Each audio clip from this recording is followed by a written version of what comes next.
Yuki, alis muna ako ha. Bili lang akong pagkain mo, okay?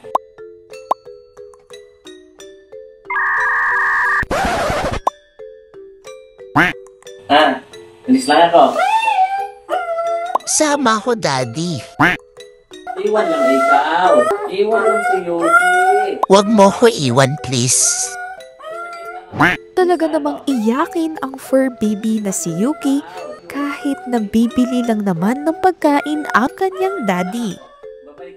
Nagulat din ako kasi talagang umiiyak siya. Nakala niya, iiwanan ko siya ng matagal.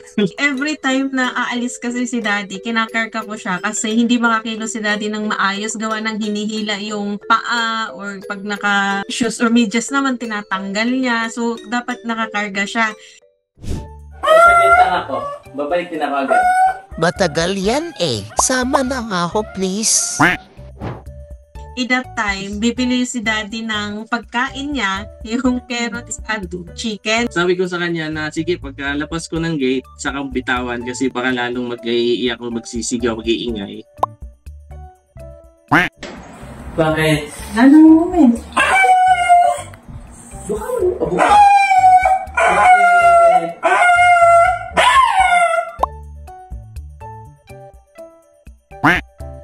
Buti naman ay napakalma nilang dalawa at napatahan sa pag-iyak si Yuki.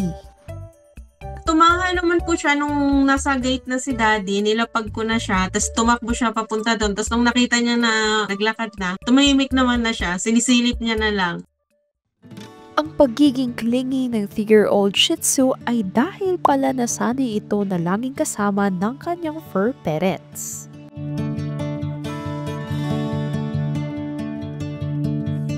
Never namin siya kasing iniwan. Nag-give up siya sa work niya na office dahil ayaw nga naming iwanan. Tapos imbis na yung kasabihan na kumuha ka ng para may magbantay sa bahay, ang nangyari, hindi kami makaalis-alis ng bahay dahil ayaw namin siyang maiwan. Hindi rin daw kasi nila maatim na maiwang mag-isa sa bahay si Yuki.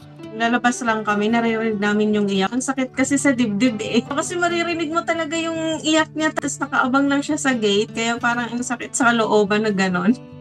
Hindi daw sila nagsisisi na mag-resign sa trabaho para kay Yuki dahil ito raw ang nagbibigay saya sa kanilang buhay mag-asawa.